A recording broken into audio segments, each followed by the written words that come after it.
เฮ็ดรวมเลยนี่ผักนอกกับธรรมชาติรวมกันเนาะก็สิเฮ็ดเอาผสมใส่มัดหนึ่ง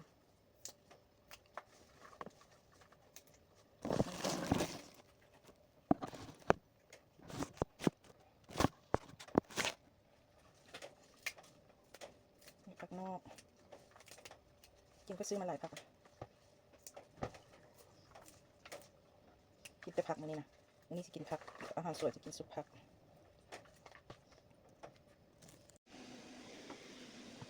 สบายดีทุกคนวันนี้มาเฮ็ดซุปผักแล้วนี่ผักกะสิประมาณนี้เนาะมันก็สิมีเห็ดเข็มทองมักผักอะไรก็ใส่ได้เนาะมีเห็ดหูหนูก็มีเห็ดนี่กำลังต้มอยู่แล้วผักนี่ก็สิมีผักกันจองมีผักบงมีผักนอกเนาะแล้วก็ทั่วฝักยาวแล้วก็ทั่วพูเนาะนี่แหละอันนี้ก็ผักข้างหัวเนาะมีผักกันตงแล้วก็ยอดรวมนิดนึงกับผักหวานบ้านมีฮอตผักอีหุ่มใส่เลยทุกคนผักหลายๆเนาะรวมหลายๆนี่ผักสุกเนาะผักสุกบ่จำกัดว่าต้องใส่แต่ผักนั้นผักนี้เนาะมักผักอะไรอยากกินผักอะไรก็ใส่ได้เลยเนาะเห็ดนี่คือกันถ้าเขามาเขาก็ใส่เลยนี่เห็ดหูหนูเราก็สิใส่เห็ดหูหนูลงไปสิรวมเห็ดก่อนเนาะรวมให้มันสุกแล้วก็สิเอาออกไว้รวมไปพร้อมกันเลยเห็ดกินผักล้วนๆนะมื้อนี้กินแต่ผักว่ามื้อเช้ากินกาแฟดำกับไข่ไปแล้วเนาะตอนสวยก็กินผัก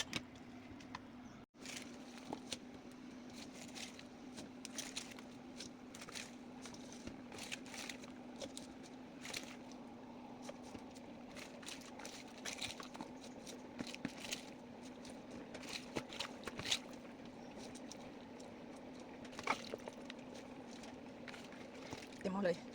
กินผักเหมือนกันสบายดีทุกคนเราจะมาเฮ็ดซุปผักเนาะอันนี้ก็สิมีผักที่เราลวกไว้เนาะก็มีผักหลายอย่างปนกันเนาะมากินผักอะไรก็ใส่ไปเลยอันนี้ก็ใส่เห็ดไปเลยเนาะเห็ดนี่ก็สิมีเห็ดเข็มแล้วก็เห็ดอันนี้ก็จะเอิ้นเห็ดเนี่ยแต่เห็ดหูหนูเนาะอันนี้มันเครื่องที่เราตำแล้วเนาะอันนี้มันเครื่อง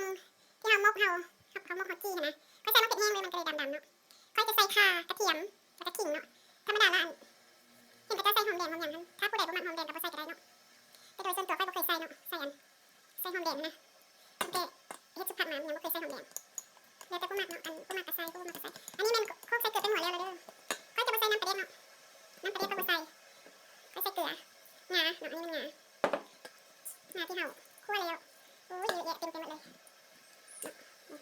ก็สิมาคนให้มันเข้ากัน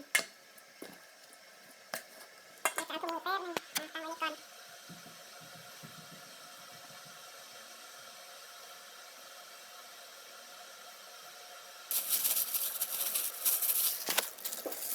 นะคะก็จะเอามือขยำแบบนี้เนาะ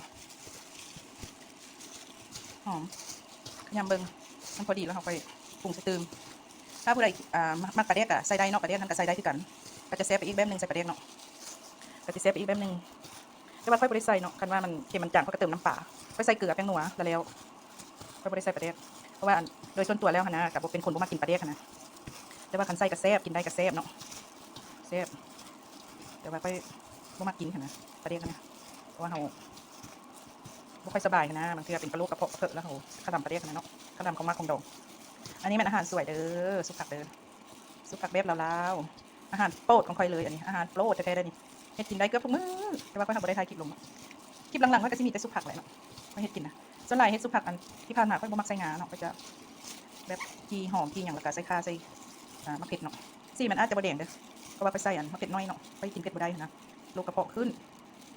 แต่ปลาเด็กก็ได้อยากกินได้แต่ก็จะกินบ่ได้สิครับเป็นน้ำเพชรสวยเป็นน้ำหยอกเพชรสวย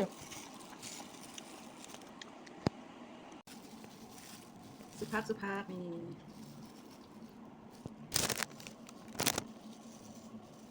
สุภาพเด้อ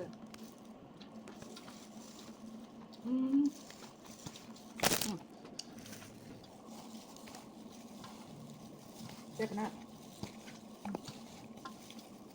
ปลาตัว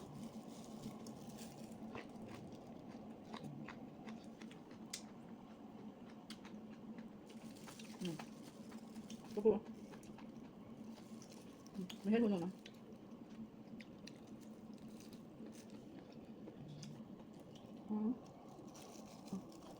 ก็เข็ม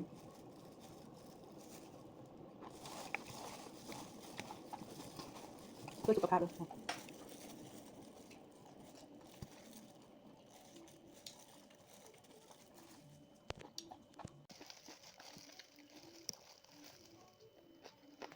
อืม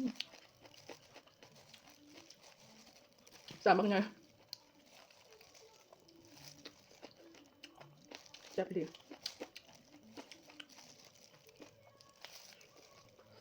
อืม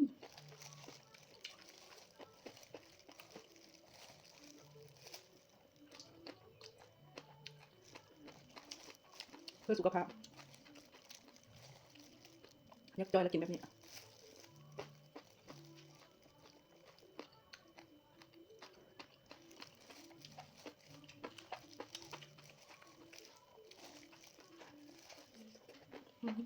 จับ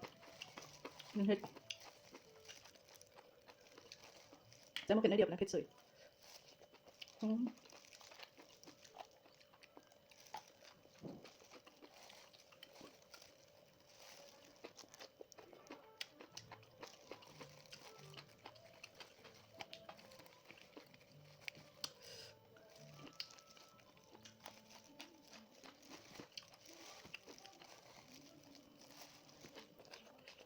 มา